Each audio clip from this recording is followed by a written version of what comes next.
Mesdames et messieurs, soyez salués où que vous soyez, partout à travers les quatre coins du globe. Alors, l'heure est très très grave en Afrique. La France vient encore de surprendre le peuple africain. Ah oui, Emmanuel Macron, plus que jamais déterminé à ne pas lâcher prise sur le continent d'Afrique. Alors, il a décidé, après ses multiples échecs, après ses multiples tentatives de faire tomber certains pays d'Afrique ou bien le continent africain, M. Manou a décidé de passer à la vitesse supérieure.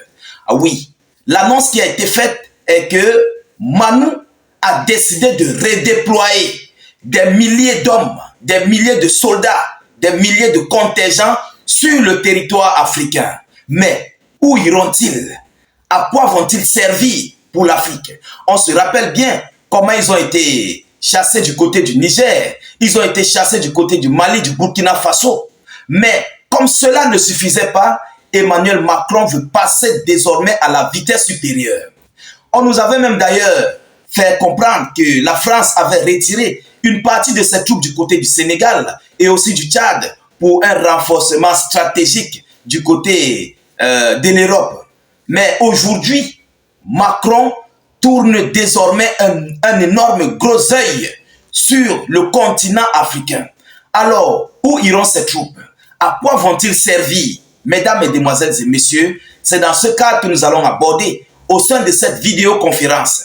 Je vous prie, vous qui nous suivez, de vous acquitter humblement à votre multiple partage. Partagez cette vidéo massivement pour alerter le peuple d'Afrique, pour alerter les panafricains de la situation que Manou et ses maîtres et ses collaborateurs occidentaux sont en train de préparer pour encore des multiples déstabilisations sur notre continent africain.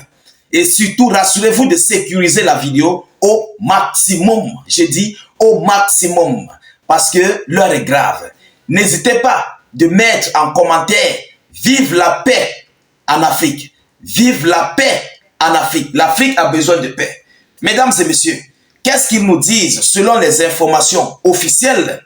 Alors, Manou ayant tout perdu, décide désormais de revenir. Mais avant de continuer, permettez-moi de vous donner l'annonce officielle et puis nous allons entrer tout droit dans les décorticages et les analyses de cette actualité.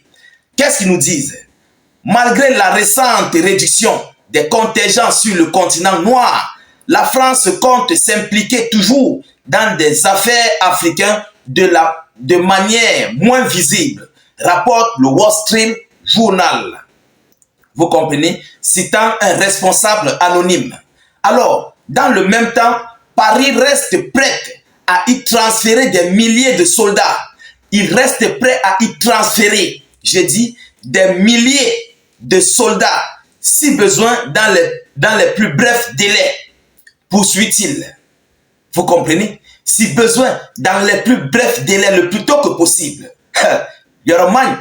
Alors, la source reconnaît pourtant que ce sont les protestations contre la présence française en Afrique de l'Ouest qui ont poussé l'Hexagone à redéployer ses instructeurs sur les bases au Gabon, au Sénégal, en Côte d'Ivoire et au Tchad. Précédemment, il a été annoncé que la France réduirait ses forces en Afrique occidentale et centrale à près de 600 hommes au total. La moitié de ces troupes seront stationnées au Tchad. Vous comprenez? La moitié des troupes qui ont été retirées étaient stationnées au Tchad. Alors, mesdames, mesdemoiselles et messieurs, vu ce qui se passe dans le Sahel, Manou a vu qu'il est en train de perdre. Ah oui, il a vu qu'il est en train de perdre des hommes. Ces terreaux qui sont envoyés ne sont pas aguerris. Ils ne sont pas compétents pour faire face aux FAMA ou bien aux forces spéciales de l'AES, VDP, FDS et autres. Alors Manou a vu qu'il faut revenir en force pour faire face ici à leur pire ennemi qui est la Fédération de Russie. Oui, c'est ça en fait la vraie chose. Le Sahel, c'est le Sahel qui fait mal à Emmanuel Macron d'avoir perdu cette localité. Alors, qu'est-ce qui se passe? De l'autre côté de la Côte d'Ivoire, nous sommes en train de constater une base multinationale qui est en train d'être créée et qui est en train d'être mise sur pied.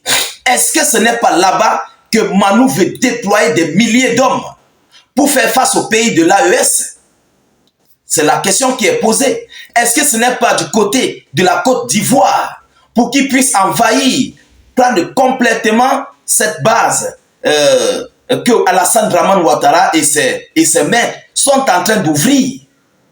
Mesdames, mesdemoiselles et messieurs, parce que la France a complètement tout perdu. Oui, et elle est en train d'exercer des exercices ici avec des terreaux qui n'ont pas d'effet en fait, qui n'aboutissent pas. Est-ce que Manu ne veut pas passer à la vitesse supérieure en utilisant ses propres soldats pour venir faire face aux pays de l'AES et à d'autres États africains? C'est ce qu'on se pose comme question. Et aussi comme le Tchad, le Nigeria et d'autres pays d'Afrique où Manu est inactif avec ses soldats. Alors, que prépare Emmanuel Macron?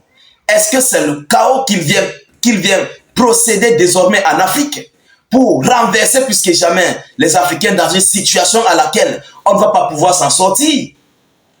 Est-ce que tel est le cas? Qu'est-ce que Emmanuel Macron veut faire aux Africains? Parce que lorsque nous voyons ce qui se passe en Afrique, la plupart, la quasi-totalité des dirigeants africains sont désormais rivés vers la Chine, vers la Russie, vers l'Iran et autres, les autres grandes puissances militaires. Alors Emmanuel Macron, voyant qu'il est en train de perdre le terrain, veut désormais venir créer le chaos. Pourquoi il se réveille en ce moment si précis? Pour revenir en force avec des milliers d'hommes. Et pour faire quoi d'ailleurs? Qui les a appelés? Mesdames, mesdemoiselles et messieurs, il faut que l'Afrique se prépare. Ouais, parce que la France, comme je l'ai toujours dit, elle fonctionne avec deux têtes. Lorsque la première tête te rate, la deuxième tête risquerait de ne pas te rater. Vu tout ce qu'elle a perdu en Afrique, elle est en train de se préparer dans une énorme vengeance. Ah oui, pour une vengeance sans précédent, pour faire face à tout cela et de la manière physique. Ce n'est pas du blablabla, comme on dit chez nous, de la manière physique avec ses propres troupes. On ne va plus parler des terreaux et dia, mais on va parler désormais des soldats français. Vous comprenez? Alors, quels sont ces pays qui vont recevoir les troupes françaises? D'abord, premièrement, il faut le savoir, la plupart iront du côté de la Côte d'Ivoire, peut-être même du Sénégal. Oui, parce que nous avons vu incessamment le discours de M. Bassirou Diomaye Faye. Vous comprenez? Et aussi de certains dirigeants, ces différents préfets de France en Afrique, comme le Gabon et d'autres États.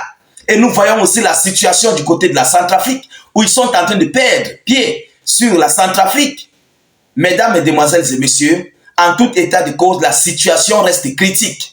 Parce que Emmanuel Macron n'a pas oublié et il n'a pas encore dit son dernier mot pour les Africains. Alors, mesdames, mesdemoiselles et messieurs, je ne veux pas être très long dans cette vidéoconférence. Permettez-moi de vous dire encore merci de m'avoir suivi et de partager massivement cette vidéoconférence le plus fort que possible. Partagez-la comme vous n'avez jamais partagé une vidéo dans vos vies. Sécurisez-la avec beaucoup de j'aime et de cœur parce que vous savez, elle est tellement sensible. Vous comprenez? Et on nous suit à la lettre. Alors, je vous reviens tout à l'heure pour une prochaine série d'actualités. Soyez encore salués une fois de plus. Ciao, ciao.